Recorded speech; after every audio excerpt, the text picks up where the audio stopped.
Yeah, this game, it's just like you talk to Darryl and it's like, oh, you look out for this girl Relia and you have the desire to protect her. But they did very little to build up Fidel, like, to show us anything. First of all, I think the main problem is they don't make Fidel interesting enough.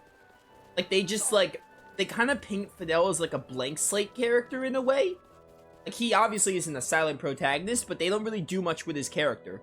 There is very little interesting about Fidel other than he wants to protect others. And he's a swordsman.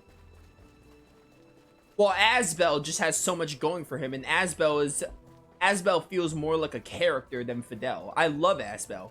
He's one of my favorite protagonists in Tales of, and one of my favorite Grace's characters. I think he's my third favorite, right below Sophie and Pascal. He and Hubert are basically tied, but I feel like I like Asbel more because, Asbel's awesome, and Hubert takes a while to come around. Even though Hubert's awesome, Hubert takes a while to, like, come around.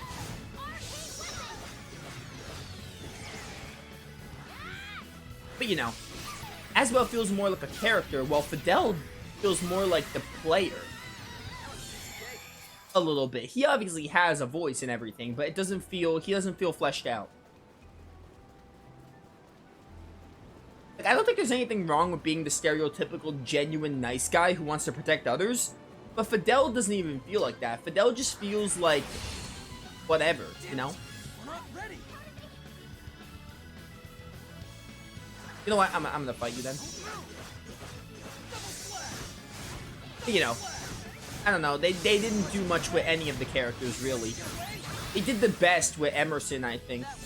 Even Emerson isn't like a high tier character. But they did the best with Emerson. They established, like, he's an alcoholic and he's a womanizer.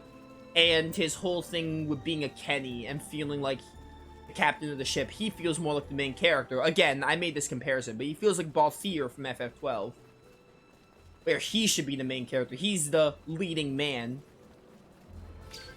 And Fidel feels like the Vaughn of the game. But even Vaughn, I'm not saying I like... Vaughn's fine. Vaughn's a fine character from FF12. But I definitely feel like Vaughn has more of a character than Fidel. Because Vaughn has his whole thing in the beginning of the game of being like a street rat and everything. And why he does things. Like, Vaughn was a fine character in the early game, like... Because he had no... They had, like, that's the way they learned. That's why he learned to be a street rat and steal stuff and everything. So, even that was more interesting. Fidel was not really established in the early game other than, you know, he finds this girl and wants to help her. And that could have been fine. Another thing I think is a problem is, Relia. Normally, I like the trope of, hey, girl with no, like, emotion or heart gets emotions, but they do poorly with Relia. They do a lot better with, like, Sophie from Graces, or Sophia from Persona 5 Strikers, or Laphicet from Berseria. They do a lot better with those characters, showing, like, them learning, or Lucia from Lunar 2. They do better with those characters, like, being like, oh, this is, like, the characters teaching them. They very rarely, if ever, not counting the private actions, they very rarely show the others interacting with Relia and being like, and teaching her things about the world. I feel like Relia is literally just a plot device. It's just like, hey, we gotta find this girl's memories. We need a plot, so we're gonna use this girl's lost memories to create a plot. Which is fine. They do that with Sophie. But at the same time, they show Sophie's character. They show Asbel, Sharia, Malik. I love Graces because they show all the characters interacting with Sophie and they all have a different role in like a family aesthetic. They don't really make Relia likable. Like, it's not even that she's a bad character. They just don't make her much of a character. She's just a plot device the whole way around. So yeah, the characters are better than Star Ocean 4. But it's not saying much because Star Ocean 4 has some of the most infuriating characters in gaming. You know, I still enjoy Star Ocean 5. It's just really missed potential. The plot just feels so rushed. Is the main thing. I feel like that would, if that was fixed, then maybe all of this could be better. Anyway, I need something to talk about while I ran all the way back here, so I just went on a rant there. Let's go meet with the others. Oh, Emerson. Ah, Fiore's already here too.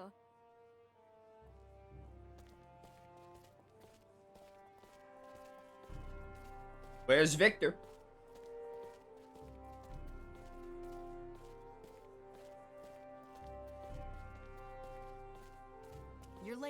Sorry about that. At least you proved me right that you'd come. So you did come after all. We figured this whole thing started with us, so we should see it through to the end. Plus, we couldn't leave Relia or Feria like this. Has Victor arrived yet? No, he hasn't. Oh, I see. Well, he does have the most going on. What about you, Fiore? I'm going because it's apparently in my blood as a researcher to do so.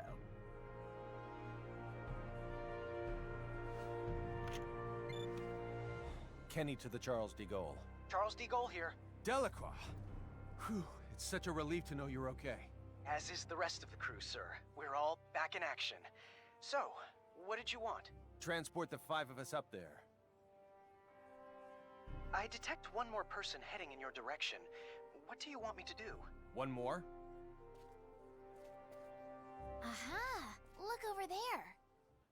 It's Victor. Sorry to be so tardy. You made up your mind. Yes, I just submitted my request for leave. Change of plans.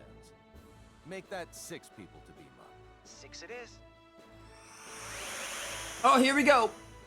Going to the Charles de Gaulle. Now, chat, we enter the second half of the game, which it's a lot shorter. It's basically the, I call it quotation marks, space section of the game, because we take place on areas not in Faykreed. What an amazing place. I forgot this is your first time here, Victor. No time to chat. We need to make for the bridge. Yo, we got the communicator. We can use it now. No, we can't. We have the communicator, but we can't travel yet. I think we're really close to being able to travel all over the Faykreed.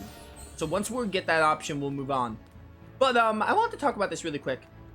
Fiore?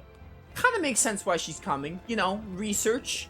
This could, open new... I kind of like Fiore's purpose. I think they could have done more with her character, personally. But I like what her character represents, you know? Advancing technology. Fiore being here, finding all this new stuff about, like, space, symbology, whatever, what have you. Like, all the technology that Emerson and Anne know about. It could be really interesting to bring it to, like, Faykreed and to expand and advance technology and all that. It could be really interesting. So I like Fiore's purpose for being here. While I think her character could have done better, and they could have wrote her better and maybe fleshed out her arc a little bit and gave her an arc, it could have been better. But I do like what her character represents, at least. Like, it's an interesting concept.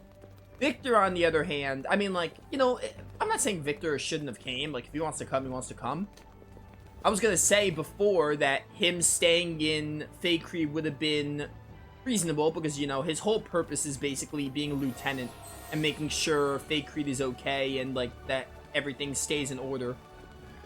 But I guess they kind of fleshed out that, like, oh, he looks up to Fidel in a way, because now Darryl was his master and Fidel was Darryl's son.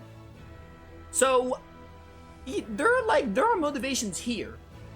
They're here. Like, the reasons these characters have are here, but the problem is they don't flesh them out or they don't make them interesting enough. And the game feels super rushed, so it doesn't have time to flesh them out. That's the main issue here. But, you know, I just wanted to let that out there. I don't think Star Ocean 5 is, like, a terrible, terrible game. I just think it could have been so much better.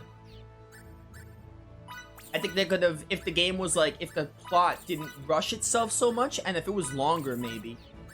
Because I'm not saying this game has to be super long, like Persona 5 longer, a Tales of game. This could be, like, a 30-hour game, 30 to 40 hours. That'd be fine by me. Or, if they were going to make it the short, they should have just made the characters, like, I mean, honestly, I'm going to be honest with you. With the length, I don't think they could do much with the characters. They probably should have made it longer. It's just very unfortunate.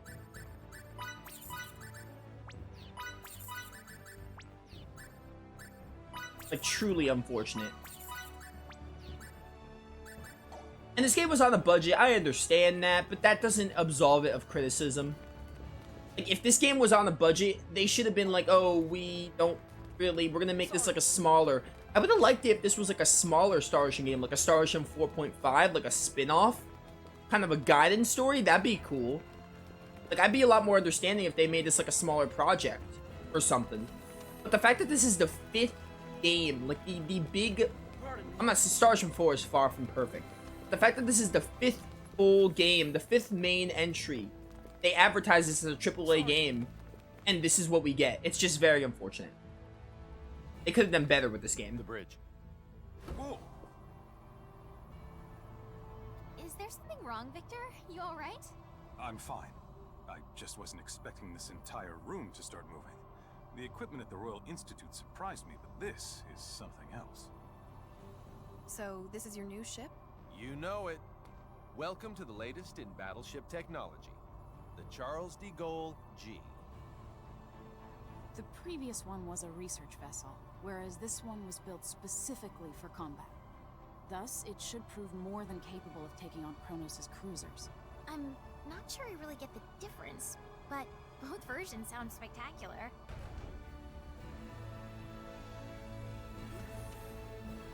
Yes, add a G to it, and then that's better. Oh, this reminds me of, the Bridge of the Countess, the classic bridge in Star Ocean games.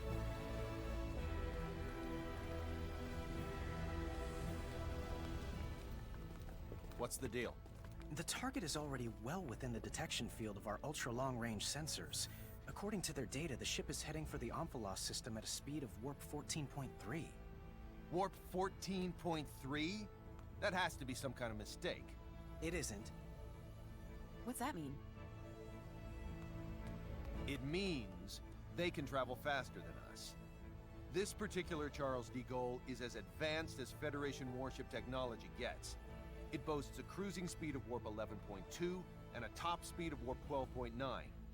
Despite all that, our adversaries leave us in the dust because they can travel at warp 14.3. That doesn't make sense. It's only a difference of 1.4, isn't it?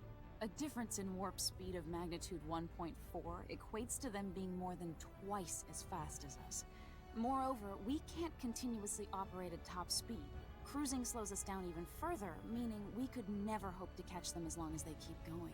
Oh no! Gravitic warp time. That's impossible. The gravitic warp engine is still an experiment.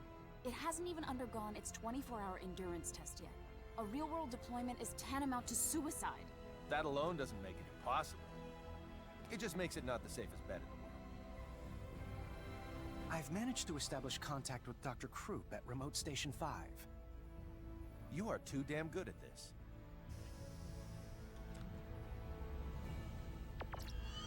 Long time no see, Doctor. Long time indeed, Captain. I hear that you've decided to take the Model G out for a spin. You are indeed a Kenny through and through.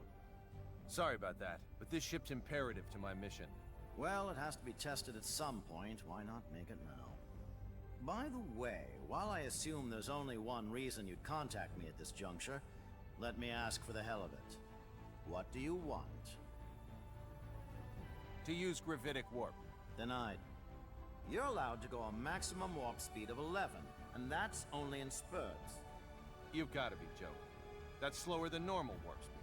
There's a dangerously high probability that we won't be able to control all the creation energy required to activate the gravitic warp engine. Therefore, we're forced to use the normal warp engine for energy, resulting in the aforementioned lack of speed.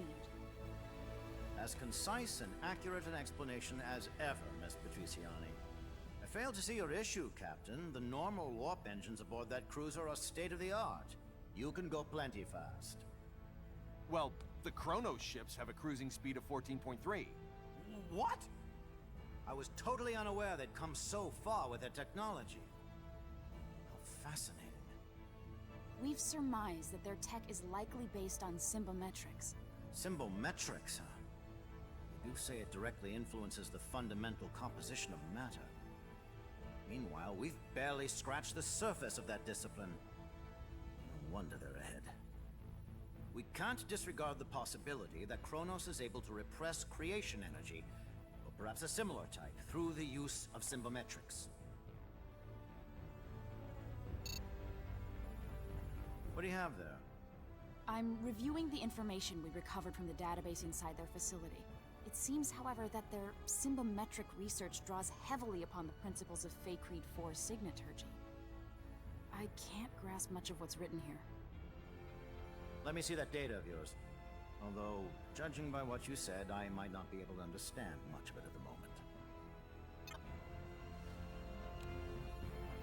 If possible, I'd like to get the opinion of a local expert. Fiore. You've already input all the information I've gathered into that machine. If you want to learn anything new, you should probably ask someone else. Speaking of which, what about asking Cassius? He's probably our best bet. We'll head for this local expert's place immediately, Doctor. Once we're there, you can talk to him directly. Perfect. I'll set it so I can receive transmissions at any time. You know the drill, Anne. Take her with you to the Royal Institute in Langdok. Yes, sir. If Fiore and Anne are The rest gone, of us will hold down the fort until they're back. I think there's some treasure to grab. Yeah, deck 7 and 12 have manuals to grab.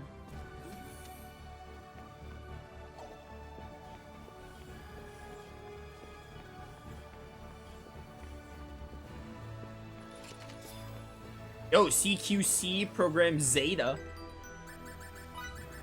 Oh, I don't have Anne or Emerson. That was deck 7, so let's go to 12. And deck 1 should have something too.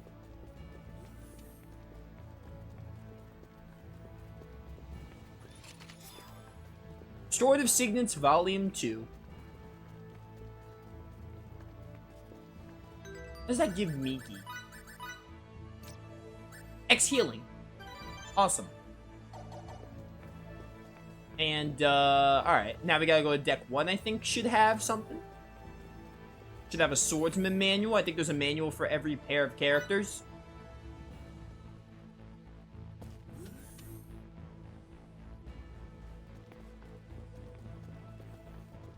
I am gonna wrap up though, because we're probably gonna get a lot of cutscenes. We could just do this all next time. I believe, I could be wrong, but before the next dungeon, Abyssal Gate and Diabolic Edge. Diabolic Edge is what Airmat has. Abyssal Gate is, I think that's Dimension Door, basically. Abyssal Gate would be amazing, because we're mostly playing as Fidel now anyway.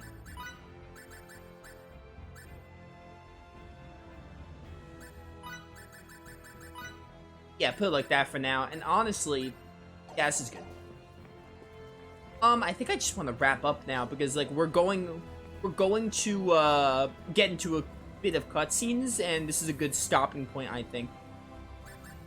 So take me to not the bridge, the private quarter. Please don't thrust me in the cutscenes. I did not mean to go here. And to the bridge. Dang it! How'd it go? I believe we'll have our answers soon enough. That's wonderful. Then come to the bridge ASAP. All right.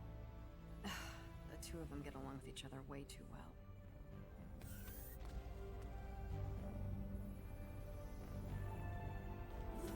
Did not even mean to come here.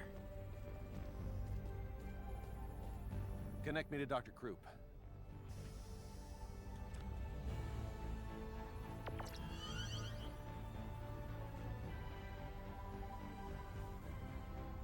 How's it coming along, Doctor? It's done. That's how it's coming, Slowpoke. Already?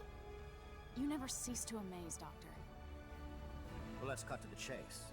You'll need to both reprogram some aspects of the software and physically apply symbols to the outside of the gravitic warp engine. Imbue the warp engine with symbols? I would never have thought of that. It's possible, and I can rewrite the software from here. But the symbols are the real problem. Sadly for you, I'm not a symbometrics expert. I don't know a thing about how to imbue objects with symbols. Dr. Krupp, can you show me a list of the symbols we need?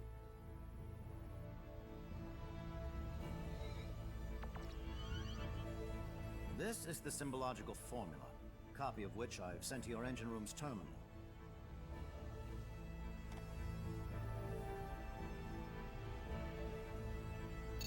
It looks pretty intricate, but I should be okay. What? Are you kidding me? They're the same as signets in principle, so anyway, I've never done such long and complex ones before, but I'll give it all I've got. Excellent. Say, what was your name again? Fiore Brunelli. I'll have to remember that. Very well, let me start rewriting the program. If you can faithfully reproduce the formula I sent, we shouldn't have any problems. Got it. Imbue that engine good. Leave it to me. Fiore? Would you mind if I tagged along and watched you imbue the engine? I've never seen anyone imbue an object before, so I can't help but be curious. I suppose it's only natural for a Signaturge to be interested in this kind of thing. Mind if she comes too, Anne? Of course, no objections here. Yes! You should come with me and see it for yourself, Fidel. You weren't around when I got mine imbued, so I bet you've never seen it perform before, right? What? I don't know. It can't hurt to acquire some new knowledge. I don't see why you would refuse. She speaks the truth. There's never a reason to turn down a request from a lady. Captain? Can I save? Follow me to the engine room. Can I save first, please? They're not gonna let me save, are they? All because I pressed bridge by accident. Deck 3. Engine room. Hate everything. I didn't even mean to press bridge. I did it on accident.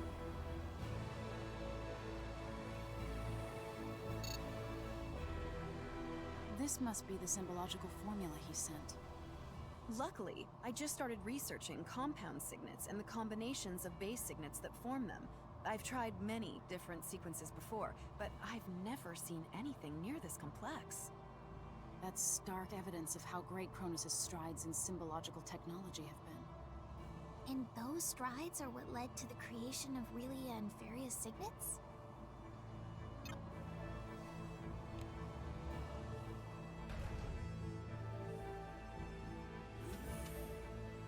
This is the engine room.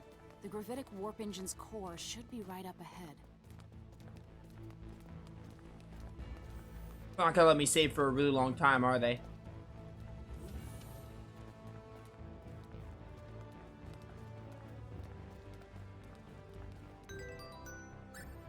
Chat, I think I'm gonna wrap up here. I might record the next session immediately after. So, I think I'm gonna end it here. And when we come back next time, we will move on and see where this goes with the engine core and everything. So yeah, thank you all for watching. See you all next time.